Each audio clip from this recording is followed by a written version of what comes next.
Pues vamos a comenzar. Buenas tardes a todos y muchas gracias por la asistencia, que hoy se agradece más que nunca, dadas las horas más propicias a otras cosas que no hablar de bolsa o de economía, ¿no? Bueno, el tema, la propuesta de esta charla es, como ven, es buen momento para invertir en renta variable. Y además es una pregunta siempre recurrente y la respuesta es esta que ven, al menos, evidentemente, a mi parecer, ¿no? Sí, siempre, en todo momento. Así que ya quien quiera se puede ir, ya tiene la respuesta a la charla. ¿Por qué digo que sí, siempre? Porque al menos bajo mi modelo, mi patrón de inversión, estamos hablando de que es algo que se puede hacer perfectamente, ¿no? ¿Qué es lo que es preciso hacer? Acompañar a la tendencia y no estar esperando permanentemente un suelo o un techo para ponernos largos, compradores, o cortos, vendedores, ¿no?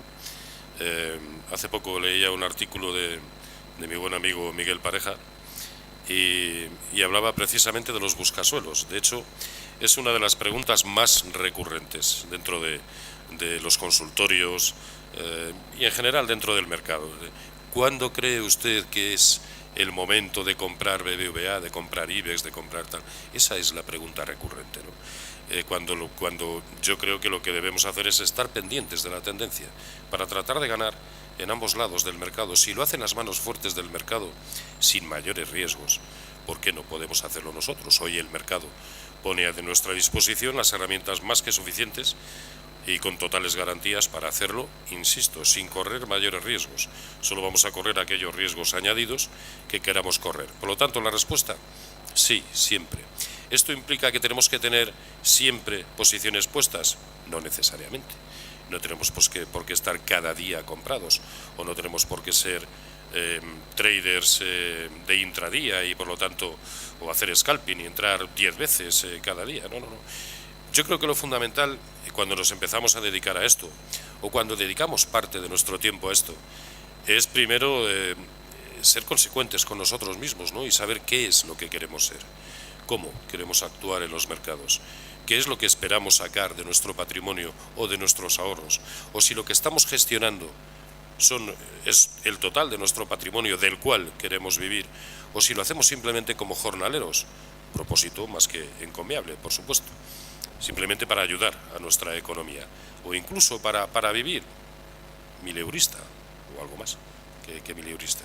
Eso es lo primero que tenemos que empezar a definir cada uno de nosotros antes de entrar en los mercados, porque de ello va a depender nuestra táctica, nuestra forma de entrar en los mercados. Por lo tanto, esta charla pretendo dividirla en dos partes, una enfocada a lo que es el patrón, ese patrón de inversión, ese modelo de inversión, y otra más dedicada a lo que es el momento, el momento actual, en qué momento nos encontramos, si bien, insisto, que perfectamente cualquier momento es bueno para entrar, ¿no? Vamos primero con esta parte, la diferencia entre lo que es el patrón de inversión o el modelo de inversión y el momento, que yo más bien definiría como momentos de entrada o de salida o de ejecución de stop de pérdidas, ejecución de stop de beneficios, siempre en coherencia, siendo coherentes siempre con nuestro horizonte de inversión, con aquello que en cada momento nos hayamos propuesto ir a buscar y ser muy fieles a ese sistema, a no ser que el sistema nos esté demostrando reiteradamente que no estamos en el lado correcto y por lo tanto lo que procede es o dejar esta profesión o simplemente cambiar de sistema. Vamos a ver dentro del patrón de inversión, bueno, lo que les comentaba anteriormente. Para mí lo importante, de hecho, y en base a análisis técnico, que es hoy el que nos va a ocupar, como no podía ser de otra manera, siendo como soy analista técnico, ¿no?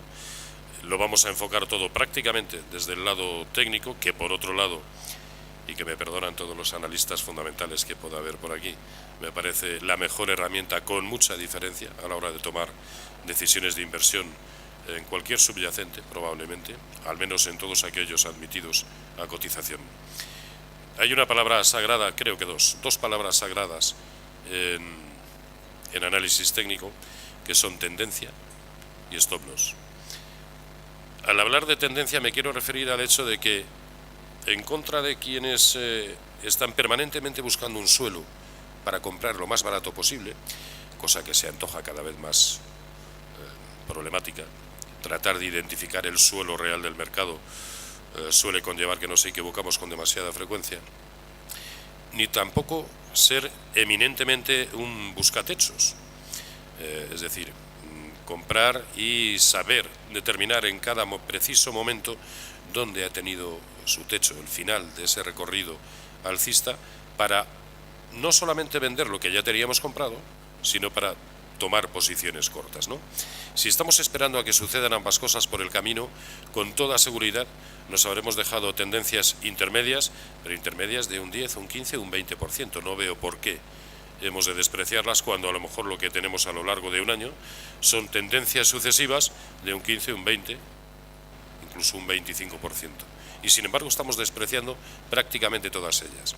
Tampoco nos engañemos, en un mercado lateral, cuando el rango es muy estrecho, y no me refiero al intradía, por lógica suele serlo, suele ser estrecho en un intradía, por eso digo que depende siempre de lo que vayamos buscando para nuestro mayor interés o nuestro mejor interés en cada momento, ¿no?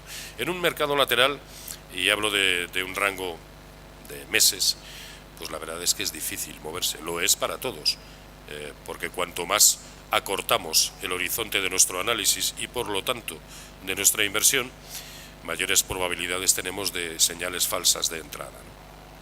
En base, además, a cualquier sistema de análisis que estemos utilizando. Los subyacentes.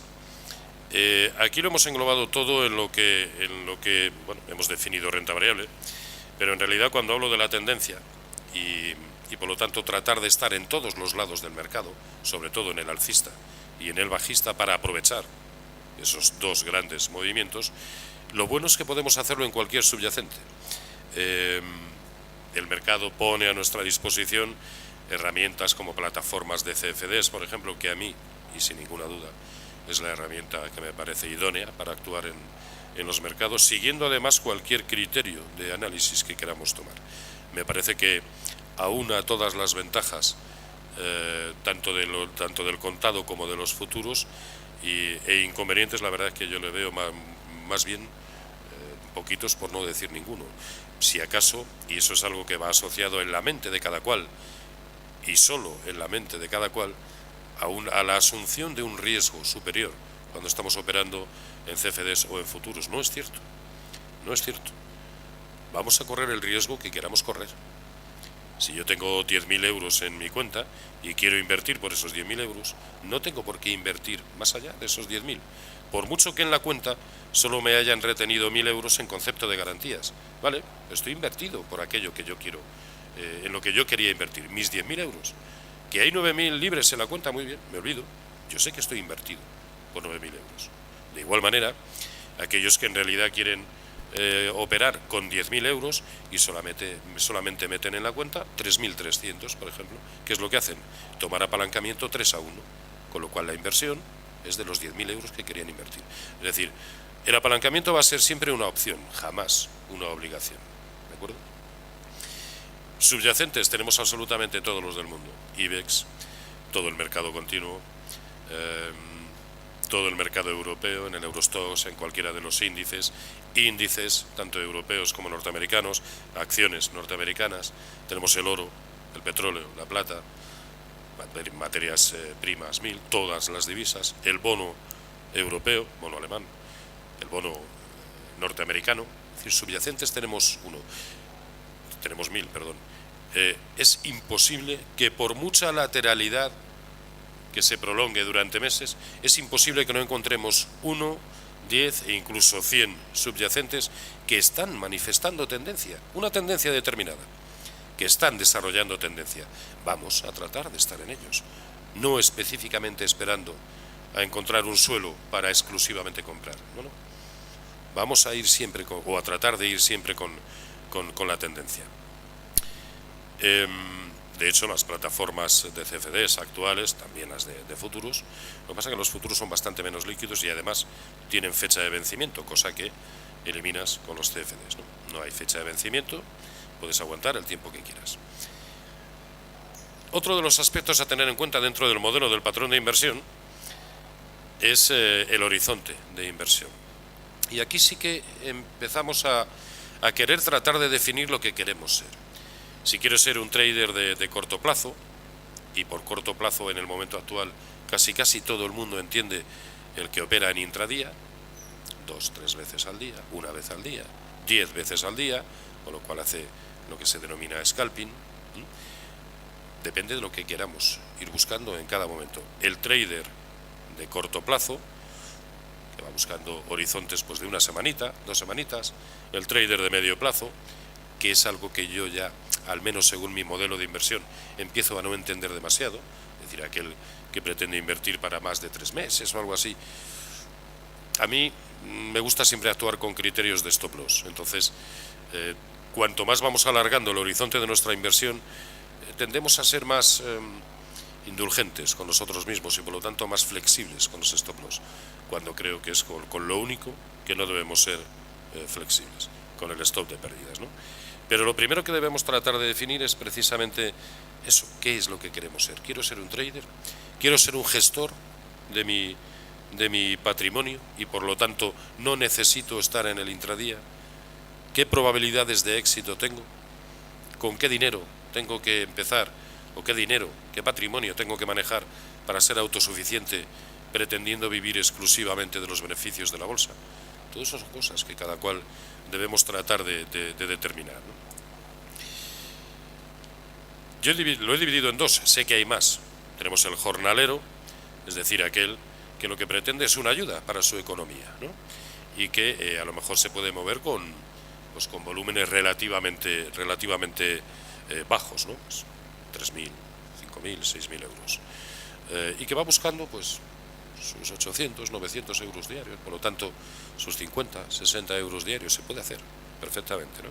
Hay, antes de continuar, digamos, con los horizontes de inversión, hay una cosa que me gustaría que tuvieran en cuenta, y ni mucho menos entiendan que pretendo desanimarles, no, todo lo contrario. Lo que quiero es ser capaz de transmitirles las dificultades que hacer bien esto entraña, que sepamos dónde nos estamos metiendo. Un buen amigo mío, Jorge del Canto, que seguro que todos ustedes conocen, se dedicó a recopilar unos datos que ya habían sido elaborados por Brad Barber de la Universidad de Davis, y se dedicó a hacer un estudio de las cuentas de traders de día, traders de cada día, que operaban en el mercado de Taiwán. El mercado de Taiwán, para que se hagan una idea, es como 50 veces el IBEX, es como 50 veces el mercado español. Por lo tanto, parece más que ilustrativo, más que representativo de que los datos pudieran ser razonablemente fiables. Y llegó a la conclusión, después de examinarlos durante años, y además lo hizo comprendiendo el periodo entre el 92 y 2006, estamos hablando de 14 años, ¿no? 14 años que sometió a estudio. Le salía una media anual de 360.000 traders diarios, de los cuales tenían éxito entre un 10 y un 15%, que a todos, y creo que todos los analistas que hayan escuchado durante la jornada de hoy y la de ayer, pues parece un porcentaje razonable de éxito, ¿no? De gente que tiene éxito. Y fíjense, perdón, que solamente estoy hablando de un éxito de un 10 o un 15%. Y esto también era así en la bolsa de Taiwán.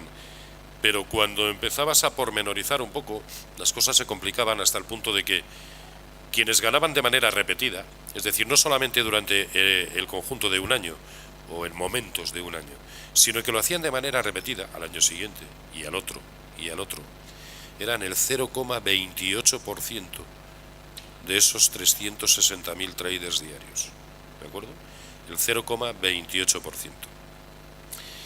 Eso es perfectamente extrapolable a la situación en España. Se estima que habrá unas 15, 20.000 cuentas de traders diarios, y ahora veremos qué es lo que busca cada cual, ¿no? Pero sea lo que sea que busquen, estamos hablando de un porcentaje de éxito escaso, que todos, con la formación adecuada, con las herramientas adecuadas, con el sistema adecuado, con la inflexibilidad adecuada, pueden perfectamente conseguirlo, sin ninguna duda. Solo quiero que sean conscientes de las dificultades que hay para ello y el porcentaje de éxito de la gente que lo logra. Y es verdad, yo conozco a algunos, no voy a decir muchos, pero conozco a algunos que lo logran. También va mucho en función de lo que vayan buscando. No es lo mismo, a mi entender, tratar de rentabilizar nuestro patrimonio, si nuestro patrimonio es de 300.000 euros, incluso tratar de vivir de ello para que nos dé una media pues, de 6.000 euros mensuales, 60.000 euros. Pero es que, claro, estamos hablando de que alguien que en intradía, por ejemplo, busca un 0,15%, un 0,15% en intradía, eso en términos de IBEX 35, pues es más o menos un movimiento de 12 puntos aproximadamente de IBEX 35 a los niveles actuales. ¿Es razonable pensar que se puede conseguir? Sí, tremendamente difícil, pero se puede conseguir. No, esto no estoy diciendo con esto que todos los días tengamos que ganar, pero la media entre todas las operaciones con éxito y las fallidas, que nos suponga un porcentaje de un 0,15% diario. Eso traducido por 22 días hábiles que tiene el mes, se nos va a un 3,3% mensual. Multiplicado por 12 nos da una rentabilidad anual del 39,6%. Pues hombre, no son muchos quienes consiguen rentabilizar su patrimonio un 39,6%, ojo, de manera repetida, de manera continuada a lo largo del tiempo. De hecho, se considera que los gestores que obtienen unos beneficios anuales de entre un 20 y un 30% es una auténtica maravilla. Son traders sensacionales. Así que imagínense un 39,6%.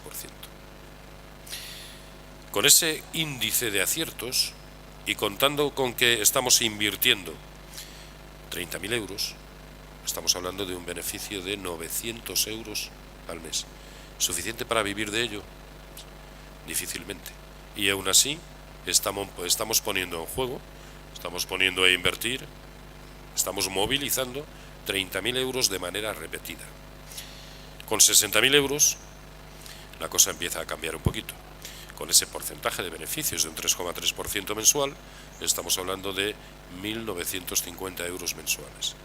Y para un patrimonio de 300.000 euros, y aquí cabría ya empezar a hablar casi de la calificación de gestor, estamos hablando de los beneficios de 6.000 euros anuales. Si somos algo menos ambiciosos y probablemente algo más objetivos, vamos a extrapolar esto a un beneficio diario de solo, y este solo lo entrecomillo, de un 0,10%. Eso nos da un 2,2% mensual y por lo tanto un 26,4% anual. Sigue siendo excelente, una auténtica maravilla. Y para moviendo 30.000 euros, con ese éxito, con ese porcentaje de éxito, estamos hablando de 660 euros al mes. Con 60.000 estamos hablando de 1.320 euros al mes, y con 300.000, sí, seguiríamos hablando 4.500 aproximadamente. Es decir, nos da, pero depende de lo que vayamos buscando. Cuando la gente está, también es una pregunta muy recurrente: oiga, ¿usted cree que de la bolsa se puede vivir? Sí, ¿por qué no? ¿Y cuánto cree que es preciso que ponga en funcionamiento? Depende de lo que cada cual vaya buscando. Eso es lo primero que tenemos que determinar. Si somos inversores ocasionales, que compramos Repsol porque lo ha dicho el señor Bolinches hoy en Intereconomía, o si somos realmente jornaleros de la bolsa, pretendemos incrementar nuestro salario mensual, puesto que no es nuestra ocupación principal, pues vamos buscando 900 euros, o que queremos 2.000, lo cual empezaríamos a hablar de algo de lo que perfectamente podríamos vivir. Tenemos que saber primero los porcentajes de éxito históricos, y no tenemos por qué pensar que lo vamos a hacer infinitamente mejor que aquellos que han conseguido lograr éxito, y segundo, la cantidad de dinero que tenemos que poner en funcionamiento. ¿De acuerdo? Insisto, con esto en absoluto quiero desmotivar a nadie. Esto es una profesión muy bonita y de la que perfectamente se puede vivir, pero siendo consciente de de los problemas, de las dificultades y de los riesgos que entraña, ¿no? Por lo tanto, la primera cuestión, a mi entender, es casi psicológica. Saber qué es lo que queremos ser, saber qué esperamos de la bolsa. Una vez que hemos tratado de definir eso, tenemos que empezar a contar con las mejores herramientas. Y para ello necesitamos un broker adecuado, que en absoluto pasa, y espero que no haya muchos por aquí, que en absoluto pasa por la operativa tradicional bancaria, operar comprando ACS a través de mi banco, en el que tengo depositados mis ahorros de toda la vida, no porque las comisiones que cobran son realmente abusivas, aunque en los últimos tiempos han tenido que ir adaptándose también a lo que el propio mercado iba demandando, pero no lo han hecho, ni mucho menos, aún no, al menos, en la medida en que muchos otros brokers, muchas sociedades de valores, agencias de valores, están ofertando. Tenemos que buscar las comisiones suficientemente competitivas, que sobre todo cuando actuamos en tan cortito plazo como es el intradía, que no nos eliminen parte de los beneficios. Cuando antes les hablaba de ese 10-15% que habían obtenido éxito en los 360.000 traders que había en la bolsa de Taiwán, arrojaba un promedio de un 0,492 diario de beneficios. Descontadas comisiones, se quedaba en un 0,282%. O sea que, y eso con brokers más que competitivos, con comisiones más que competitivos. Así que, si no contamos con eso, imagínense cómo se disparan nuestros costes con respecto a lo que sería una gestión ejemplar, y que sin embargo el coste de las comisiones me lo está echando por tierra. Por lo tanto, tener un broker adecuado que me facilite toda la operativa, que disponga de las comisiones más que competitivas, que dispongan de las plataformas adecuadas. Yo aquí, perdónenme que me remita a la operativa que yo mantengo, que es operativa en CFDs. Yo concretamente utilizo a través de GVC Gaesco la plataforma de CMC Markets, ¿no? Pero insisto, creo haber encontrado la herramienta idónea para aplicar todo aquello que extraigo como conclusión después de analizar cada gráfico, ¿no? Y los CFDs me permiten hacer todo aquello que el análisis técnico me dice que puede ser bueno. Esa misma plataforma me tiene que permitir un sistema bueno de órdenes, poder estar metiendo órdenes en cada momento, dejar órdenes metidas, dejar órdenes condicionadas. Imagínense un título que está cotizando 15.60 a 16.20 y lleva así moviéndose 4 meses, entre 15.60 y 16.20, y lleva 6 meses ahí. Y hombre, bueno, 6 meses quizá es mucho, aunque Inditex hace años tuvo algo similar, y además con un rango mucho más amplio, y que efectivamente cuando rompió, cumplió. Pero lo normal es que los rangos laterales, cuando acaban rompiendo, como mínimo vayan a buscar la anchura del canal en el que han estado metidos anteriormente. Como no sé hacia qué lado va a romper, puedo dejar una orden puesta, una orden condicionada, una OCO que se llama, y le digo, mira, si rompe por encima de 16.20, quiero comprar. Si se ejecuta, quiero stop loss en 15.85. Y al propio tiempo, quiero que si rompe para abajo, quiero vender a 15.35, por ejemplo, con stop loss en 15.80. Me estoy inventando los niveles. Y la primera de las dos que se ejecuta anula la otra. Con lo cual, y sin ningún esfuerzo añadido, he hecho la operación, el mercado me ha ejecutado la operación que a mí en un principio, cuando analicé, me parecía buena. O puedo estar ejecutando a precios de mercado en cada momento. Pero las alternativas, las opciones que te ofrece una plataforma completa en CFDs son brutales. A mi entender, las mejores. Y por añadidura, me están proporcionando en tiempo real, información de todos los mercados del mundo, con demanda y oferta, a cada lado. En tiempo real. Todos los subyacentes del mundo. Y gratuito. ¿Por qué no vamos a tratar de aprovecharlo? Y por último, quería hablar, dentro de las herramientas, del apalancamiento. Es lo que les comentaba anteriormente, el apalancamiento siempre ha de ser una opción y jamás una obligación. Podemos utilizar apalancamiento cuando queramos, bien porque hemos metido en la cuenta de CFDs solamente el dinero que queremos meter, pero sabemos que queremos invertir por 5 veces más, con lo cual podemos estar apalancados 5-1 y no pasa nada. Lo más que nos puede pasar es que tengamos que reponer dinero, o que solamente queramos invertir 30.000 euros y tenemos los 30.000 euros en la cuenta y estamos invertidos por los 30.000, por mucho que solamente nos hayan retenido 3.000. ¿Cuándo puedo empezar a apalancarme sin excesivo riesgo? Cuando la operación empiece a ir a mi lado, empiece a ir a mi favor. Puedo apalancarme, ¿por qué no? Sabiendo jugar bien con los stops de beneficios y con el stop de pérdidas de la posición nueva, o promediando ambas. Es decir, las posibilidades que permite este tipo de plataformas son múltiples. No voy a decir que infinitas, pero múltiples. Bien, esto ya no funciona. A ver aquí.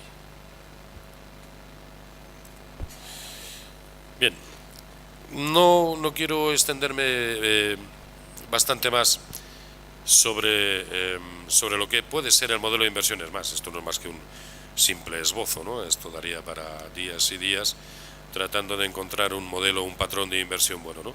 Pero me ha parecido al menos lo elemental para tratar de diferenciar lo que es lo que yo quiero buscar en cada momento, cuáles son mis objetivos, y eso tratar de diferenciarlo de lo que es el momento actual de las bolsas, que es el que vamos a ver en este momento. Si yo voy buscando una gran corrección, porque creo, y durante algunos meses ha sido mi caso, lo admito, porque que voy buscando una corrección, me parece que los mercados están sobrecomprados.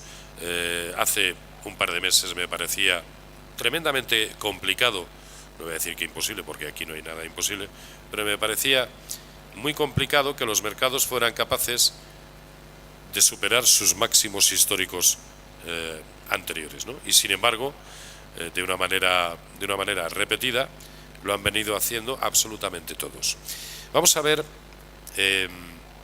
por eso digo que insisto, que todo depende de lo que en cada momento vayamos buscando, de cuál sea nuestro horizonte de inversión. Por supuesto, a quien opera en intradía, el soporte fundamental del SP500, que es el gráfico que tienen en pantalla, que el soporte fundamental para tratar de delimitar un movimiento tendencial de medio plazo sea la zona de 1535 cuando está en 1638, es decir, 100 puntos por encima, le da igual. A quien opera en intradía, eso le da exactamente igual. A quien opera buscando movimientos de un 7, de un 8%, por lo tanto, movimientos que pueden implicar permanencia en los subyacentes durante 15 días aproximadamente, incluso una semana, 10 días, un mes. Para quienes van buscando eso, sí empieza a cobrar para ellos mucho sentido esa zona de los 1535 en el SP500. Todo tiene su relevancia en función del horizonte temporal que estemos buscando en cada momento, ¿vale? A mi entender, este es el gráfico del SP500, que es mucho más aparente, incluso, voy a limpiarlo, el del Dow Jones, y lo ponemos en largo plazo. Sobre todo porque para tratar de averiguar hacia dónde podemos dirigirnos, o incluso en qué momento nos encontramos en la actualidad, no hay mejor herramienta, ni probablemente mejor razonamiento, que tratar de definir de dónde venimos. Este es un gráfico de largo plazo, de hecho, pues comienza allá en el año 76, en este gráfico, ¿no? Esto es marzo del año 2000, esto es marzo o octubre de 2002 o marzo de 2003, esto es octubre de 2007, los máximos históricos anteriores, y este es el momento actual. Sigue habiendo analistas, y seguro que tanto ayer como hoy, como a lo largo de la jornada de mañana, sigue habiendo analistas técnicos, y es verdad que exclusivamente analistas técnicos, que siguen opinando que nos encontramos en un escenario bajista de largo plazo, ¿de acuerdo? Y que lo opinen, y con esto no solamente el tiempo da y quita razones, por lo tanto no no pretendo llevarle la contraria a nadie, solo trato de dar mi escenario, ¿no? O al menos el que a mí me parece más probable. Tiene cierto sentido, tiene mucho más sentido que eso sea opinable, que sea cuestionable, incluso con algunos visos de ser cierto, en gráficos o en índices como el IBEX, como el MIPTEL, como incluso el CAC 40, como el propio Eurostoxx. Pero a mí ya me parece innegable que no solamente no nos encontramos en un escenario bajista de largo plazo en el Dow Jones, en el S&P 500, en el DAX, sino que creo que nos encontramos en un escenario alcista de largo plazo. Es decir, quienes siguen opinando que todavía nos falta por ver la mundial, y recuerden que no es solamente analistas españoles, pues por el poco crédito que les puedan conceder ustedes, o que nos puedan conceder ustedes, ¿no? Sino incluso analistas de relieve internacional. De hecho, el más famoso de los analistas técnicos norteamericanos opina que vamos a ver al S&P 500 en 400 puntos. Eso es... No, miento. Al Dow Jones en 400 puntos. Sí. No me extraña la cara que has puesto, pero eso es lo que sigue opinando. Eso es el fin del mundo capitalista tal cual lo conocemos. Eso es el Armagedón. Y un IBEX pues a 3 puntos o algo así, ¿no? Es decir, una auténtica barbaridad. A mí me parece una auténtica barbaridad. Sin embargo, no creo que se le haya ido el peloto de tal manera, ¿no? Algún razonamiento tiene que tener, ¿no? Pero bueno, no nos vamos a ir ni mucho menos a los extremos, pero para que vean hasta qué punto hay analistas que consideran que nos encontramos en un escenario bajista de largo plazo.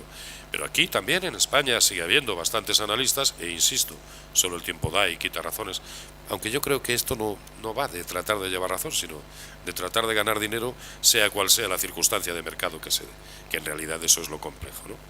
De hecho, sé de muchos analistas que siguen opinando que estamos en un escenario bajista de largo plazo y repetidamente van ganando dinero en el lado largo, en el lado comprador. Una cosa no obsta para la otra, ¿no? Pero, ¿por qué opinan o por qué siguen opinando eso? Porque siguen viendo que octubre de 2007, sitúense, es aquí, esta zona, esto es octubre de 2007, fue solamente la primera gran pata bajista y por lo tanto una onda A. ¿De acuerdo? ¿A todo este movimiento? Pues probablemente no, sino probablemente a un movimiento que comenzó a principios de los 80, que fue además cuando la introducción de las nuevas tecnologías, y de ahí el boom de los Nasdaq, cuando la introducción de las nuevas tecnologías propició que la productividad fuera tan abrumadora que las bolsas se metieron un rally considerable, pues prácticamente desde comienzos del año 80 hasta el año 2000, ¿no? A lo mejor hemos ido a corregir ese tramo, no lo sé. Lo que sí parece cada vez más seguro es que esto para mí no es solamente una pata bajista, a la que le faltaría una segunda gran pata bajista.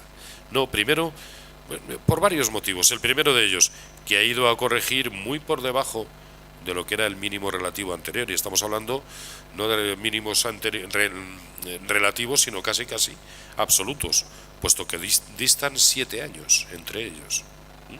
No, miento, en este caso 9 años de distancia entre ellos, ¿no? Se ha ido muy por debajo el final de esta corrección. Es más, dicen, no, es que esto ha caído en 5 ondas y por lo tanto es una onda A. Como buena onda impulsiva, tiene que tener 5 ondas y hacen un recuento en 5 ondas. Y todo esto que estamos viviendo desde entonces es una gran, tremenda, brutal onda B, que daría paso ¿a qué? A la gran onda C. No voy a decir que al Armagedón, pero a lo mejor para ir a buscar todavía niveles similares a 7.000, 6.000 e incluso niveles por debajo en el Dow Jones, ¿eh? No digo en el IBEX, eso sería ya la bomba. Bueno, también depende de los brotes verdes, ¿no? Y cosas de esas. Pero recuerden, y antes de que se me olvide sobre todo, a efectos de esta famosa expresión de los brotes verdes, ¿no?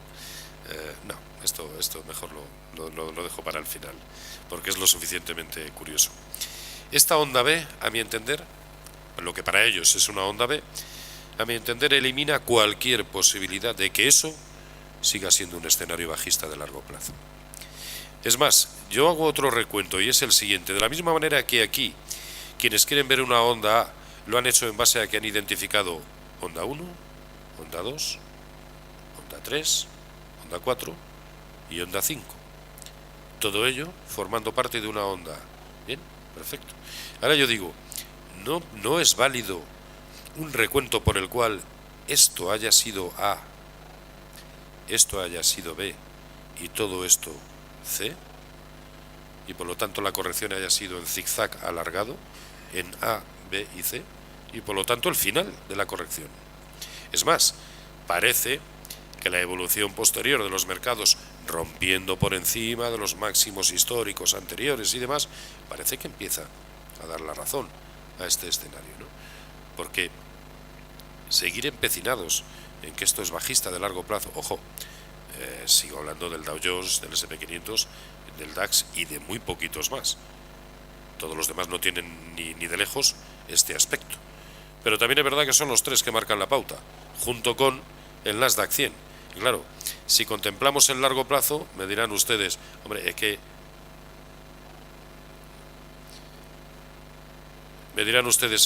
el gráfico del Nasdaq 100, que es este, no tiene nada que ver.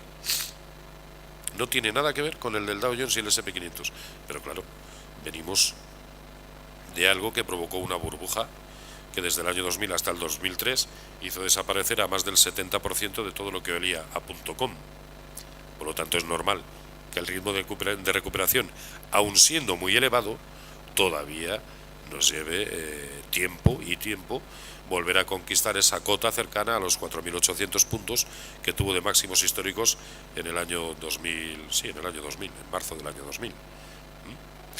Y es más, si lo contemplamos también en el largo plazo, sobre todo desde que los mercados giraron en marzo de 2009, el Nasdaq 100 es el que más ha subido, es el que primero anticipó las subidas y es el que viene liderando todas las subidas desde marzo de 2009.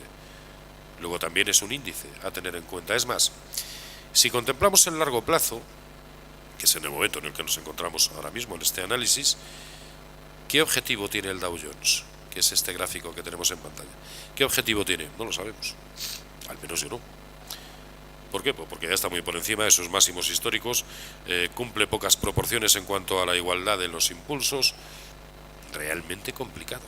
Sobre todo porque sigue siendo muy complicado tratar de establecer un recuento adecuado en términos de ondas de Elliott. Esto ha sido una gran onda 1, esto una 2 y todo lo que estamos viviendo está siendo una 3, con lo cual faltaría 4 y 5. ¿A dónde nos llevará 5? Imagínense, muy por encima de los niveles actuales. Pudiera ser que todo esto haya sido, y de lo cual no hay ninguna evidencia todavía, una gran onda 1, que nos lleve a vivir una gran onda 2, que la gran mayoría de los analistas que siguen opinando que estamos en un escenario bajista de largo plazo seguirán interpretando como una onda B. ¿Qué es lo que sucede? Que si todo esto, desde marzo de 2009 hasta el momento actual, o sea cuando sea, que los mercados americanos se giren, suceda cuando suceda, puede ser una onda 2, por lo tanto, inmersa, enmarcada, dentro de un escenario alcista de largo plazo, que es lo que a mi entender está sucediendo.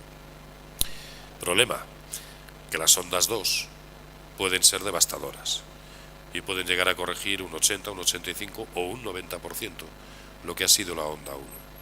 Así que imagínense si eso sucede. No digo que tenga que suceder en absoluto. De hecho, hoy por hoy no hay ninguna evidencia de que eso vaya a suceder.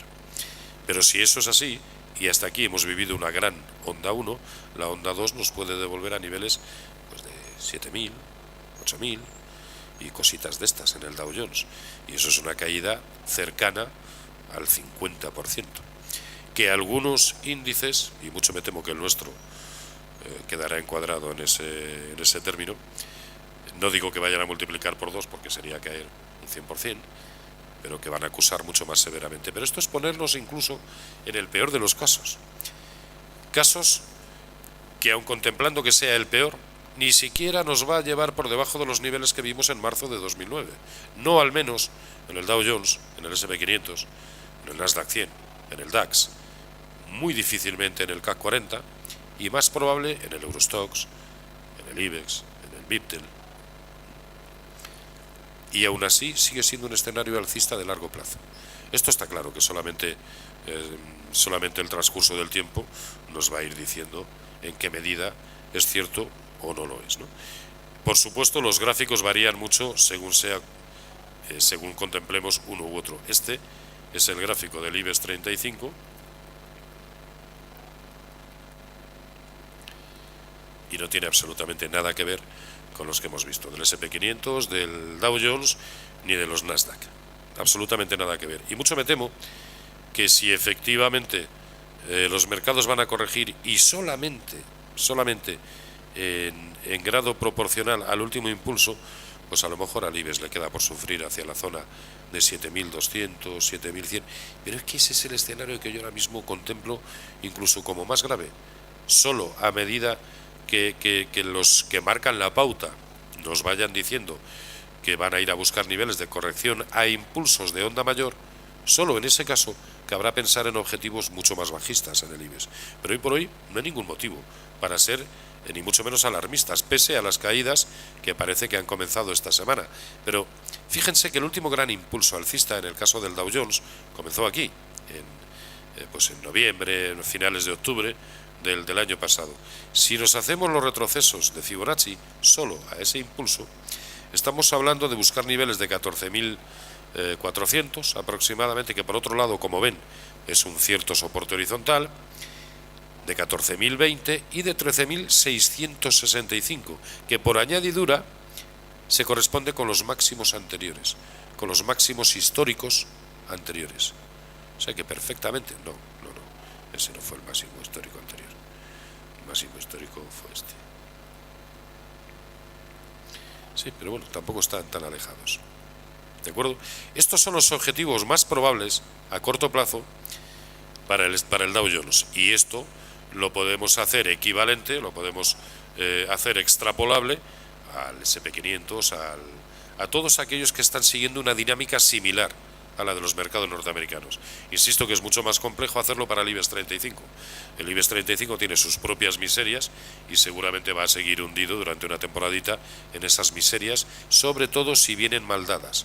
Pese a que ya empezamos a hablar de brotes verdes de nuevo, y volvemos a hablar de que las constructoras ya no están como estaban, que los bancos, da igual. Si es que no sé cuál puede ser el catalizador, de hecho a lo mejor ahora mismo ni se nos ocurre. Lo que es seguro es que en cuanto empiecen las caídas nos volverá a entrar el pánico sin ninguna duda y nos volveremos a plantear aquello que nos estábamos planteando hasta hace 4 o 5 meses. Y a lo mejor incluso por historietas nuevas, que no tienen nada que ver con los condicionantes actuales. Vaya usted a saber. Lo que seguro es que como somos muy buenos analistas, en 10 minutos vamos a ser capaces de dar una explicación adecuada. Porque de eso se trata el análisis, ¿no? Pero eso es, a mi entender, anticiparse a los acontecimientos. Hoy por hoy seguimos en un escenario alcista de largo plazo. Nada en los gráficos de cortito plazo nos dice que eso no sea así. Es más, fíjense, y pese a que los datos de empleo pues tampoco han sido para tirar cohetes, pues fíjense el subidón que se está marcando hoy el Dow Jones. Y es probable que ahora que parece que empiezan a venir mejores datos macro, tanto en Europa como en Estados Unidos, coincida con una corrección en las bolsas, ¿por qué no? Y con una corrección importante. Y esto nos lleva, ahora hablaremos de los niveles actuales, sobre todo en el IBEX 35, que me imagino que a muchos de ustedes será lo que más les ocupe, aunque me gustaría tener muchísimo más tiempo para tratar de quitárselo un poco de la cabeza. No conozco índice más mediatizado y más, es que no quiero utilizar la palabra manipulado, pero más raro que el IBEX 35, ¿no? En el que nos manejan casi a su antojo, ¿no? Hay muchos otros índices, muchos otros mercados con que nos ofrecen mayores garantías. Vamos a operar en ellos. ¿Por qué tenemos que estar en el IBEX y por añadidura cuando estamos queriendo invertir una cantidad relativamente importante? Y a lo mejor por relativamente importante entiendo 60.000 euros, y resulta que carecen de la liquidez apropiada, e incluso en títulos del IBEX 35, y con spreads entre demanda y oferta de un 0,5% o de un 0,6% en el IBEX 35. ¿Qué necesidad tenemos de este? Bueno, no voy a abundar en eso, no quiero quitarle a nadie las ideas, ¿no? Ahora veremos, insisto, para finalizar ya, los niveles actuales del IBEX 35, que por supuesto van a ir en consonancia con los de los índices que marcan la tendencia. Pero sí me gustaría al final hacer hincapié en lo que aquí he venido a denominar así, análisis técnico, la herramienta. Seguro que en alguna ocasión, en algún medio de comunicación, me lo han escuchado decir. Creo que en base a análisis técnico, y es que además nos elimina problemas, nos quitamos dudas de la cabeza, nos hacemos zapatos nosotros mismos en ocasiones, ¿no? Con esto de que si los brotes verdes o no sé qué. En muchas ocasiones, y en base, insisto, a análisis técnico, hay que actuar como los caballos de los picadores. Saben que llevan las anteojeras estas, que no les permiten ver más que hacia adelante. Bueno, todo lo que les permite los ojos de los caballos, o tapados. Sí, pero bueno, que llevan las anteojeras, ¿no? Y en muchas ocasiones tenemos que actuar así, sin preocuparnos. Fíjense aquí, esto estamos hablando de marzo de 2009, es decir, cuando los mercados comenzaron a girar, y a mi entender a girar de manera definitiva, aunque este no es el caso más aparente. Vamos a volver al caso del Dow Jones. Cuando el mercado comienza a girar en marzo de 2009, estamos aquí, pues por supuesto que esta subida es muy difícil de pillar. Si acaso, y como mucho, nos puede servir para, por encima de este nivel, por ejemplo, pues empezar a soltar los cortos que arrastráramos, las posiciones vendedoras que tuviéramos tomadas. Pero para empezar a comprar con unas ciertas garantías, pocas, la verdad es que pocas. Pero cuando el mercado nos deja esto, nos deja esta figura, hombro, cabeza, hombro, invertidos, esto para un analista técnico es de cajón, es el ABC. Y aquí estamos hablando de abril, mayo de 2009, ni siquiera se había acuñado el término brotes verdes. Ni siquiera, no lo habíamos oído en ningún momento. Sin embargo, fíjense las señales que ya el propio análisis técnico nos estaba diciendo. De igual manera que veníamos de un escenario alcista de largo plazo, aquí veníamos de un escenario alcista de largo plazo, esto era octubre de 2007, cuando todos los mercados giraron a la baja. ¿Y cómo se nos da la vuelta al mercado? Con otro hombro, cabeza, hombro. Bueno, pues a partir de estos niveles, por debajo de aquí, a un analista técnico ya no le pillan. Seguramente mucho antes también habría, es decir, cuando rompe la línea clavicular, por debajo de aquí, ese analista técnico, simplemente con ser un poco consecuente con su análisis, ya ha dejado de estar comprado. Es más que probable incluso que tenga o que tome posiciones vendedoras. Pero sobre todo nos evita empezar a pensar si es que el Bundesbank hoy ha rebajado las previsiones de crecimiento para Alemania, no solo para el año 2012, sino también, y mucho más, para el año 2013. Y el Fondo Monetario Internacional sigue haciendo lo mismo con todas las economías prácticamente del mundo. Y no me tengo que comer el coco con que si son muchos o pocos los 170.000 empleos, o 175.000 empleos no agrícolas que ha dado hoy el dato de empleo norteamericano, y ni me tengo que comer el coco con que la prima de riesgo esté a tal o a cual. Es que me elimino tantísimas dudas, lo cual no quiere decir que no debamos y no queramos estar enterados de qué es lo que sucede.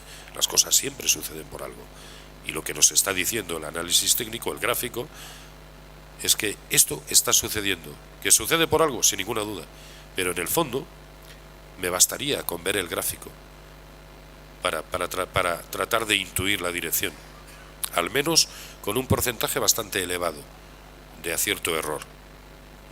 Y no sabe, y ni siquiera tendría por qué saber a qué obedece ese movimiento relativamente importante.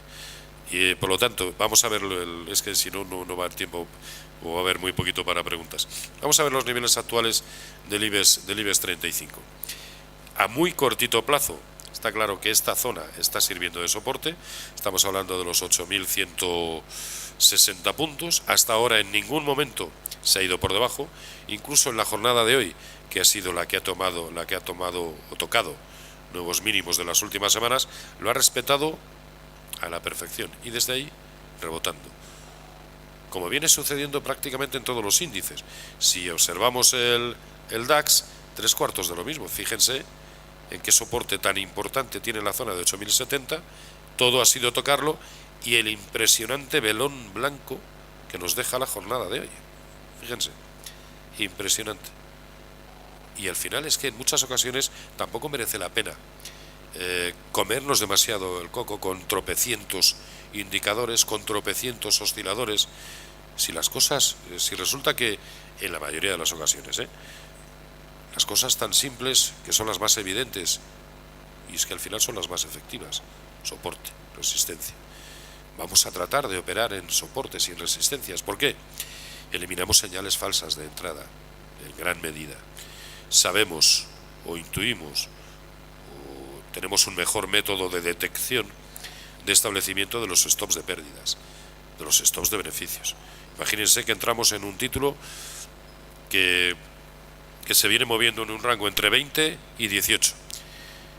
Y nosotros entramos entre 22 y 18.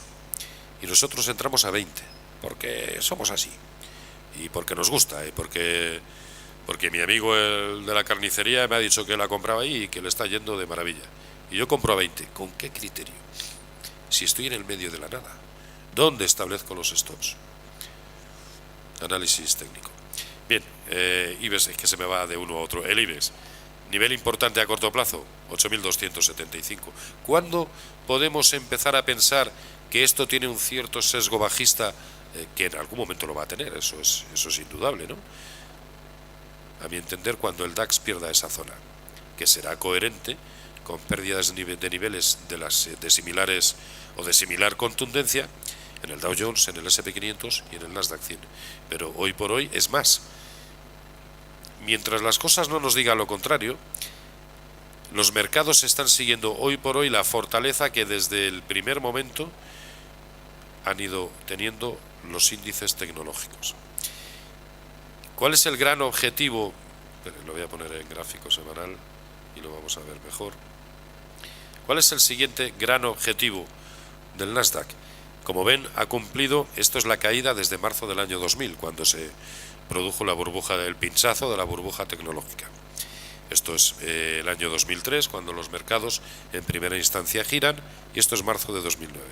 Bien, fíjense cómo hasta 2007, que fue cuando los mercados volvieron a girar a la baja, en la actual crisis, o en la anterior, ya no sé si es actual o ya pretérita, fíjense con qué pulcritud se detuvo en el 38,2% de Fibonacci de lo que fue la tremenda caída. Cuando los mercados vuelven a girar en 2009, se van a buscar en principio niveles coherentes, ¿lo ven?, con el 50% de corrección proporcional. Y como ya han sido superados, e incluso con los filtros adecuados, ¿cuál es el siguiente gran objetivo? Recuerden, antes les decía, es difícil establecer objetivos para índices que no hacen más que conseguir nuevos máximos históricos. Muy difícil. Vamos a tratar de buscar una referencia, un patrón a seguir, algo que nos marque un poco la línea a seguir. El Nasdaq 100, ¿por qué no? El único objetivo que tiene ya es el 0,618% de toda la caída. Por lo tanto, niveles de 3.300. Y estamos en 2.975, 3.000. Estamos hablando de una subida potencial de un 10%, todavía en el Nasdaq 100. Esto no quiere decir que lo vaya a conseguir. Los mercados son como son, pero realmente solamente tiene ese objetivo. El DAX, por lo tanto, puede que vuelva a superar sus máximos históricos, y puede que el IBEX acabe rompiendo de una maldita vez, diría, la zona de los 8.750 para ir incluso a la zona de 9.200, ¿por qué no?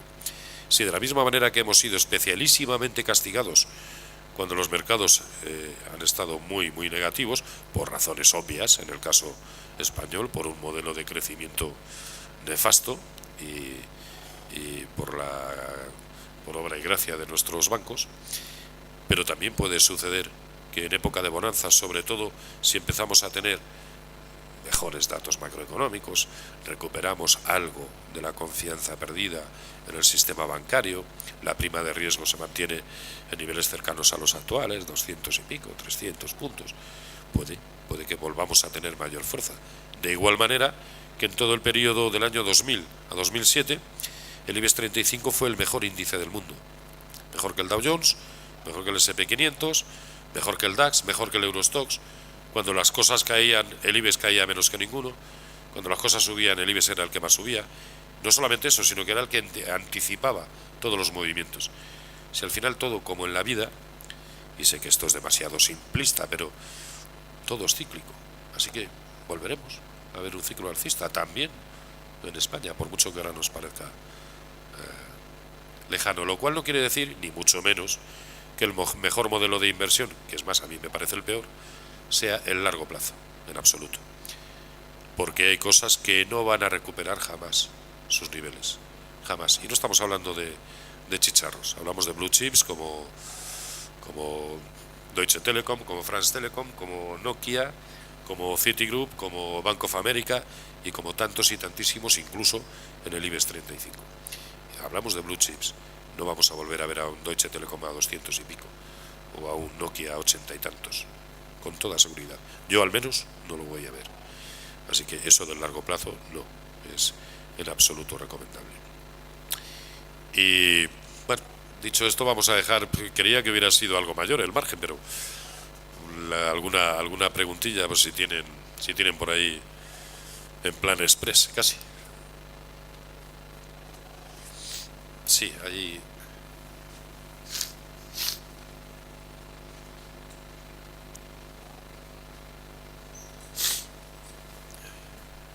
Bueno, discúlpeme que con el trancazo ¿Funciona ya? Vale. Hola, buenas tardes.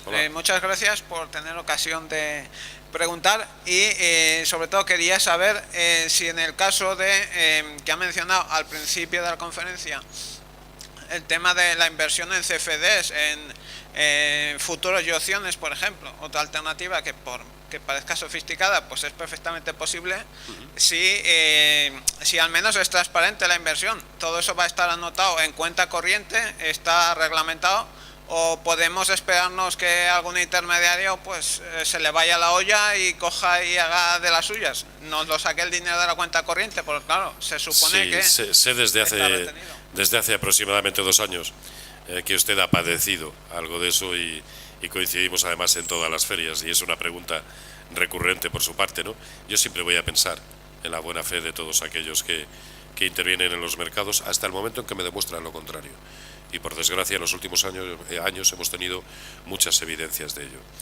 Pero le diría que el 95% son gente muy honrada y que vive de esto sin tratar de hacer daño absolutamente a nadie. Por otro lado, los sistemas de control que arbitra la CNMV son lo suficientemente fuertes como para impedir determinadas actuaciones, al menos en términos de transparencia. Y en la fiscalidad, pues sucede exactamente igual que en acciones de contado. Así que yo no le veo, es más, no por el hecho de ser CFDs, no le veo el más mínimo problema con respecto a cualquier otra herramienta. Ahora, que el mercado español adolece y ha adolecido durante los últimos años de una supervisión con criterio, con rigor, por supuesto, y yo he sido uno de los más críticos, y este no es el foro adecuado, a lo mejor incluso acabarían echándome. Sí, vamos, especialísimamente crítico, pero insisto, los grandes fallos provienen de la supervisión y del control y de la regulación.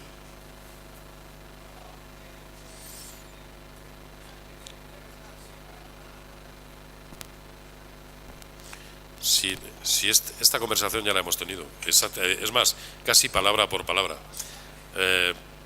Poco más que lo que le dije en Valencia o que lo que le dije el año pasado en este mismo foro o en cualquier otro foro. No le puedo decir, es más, desconozco cuál fue su problema, entonces no sabría decirle.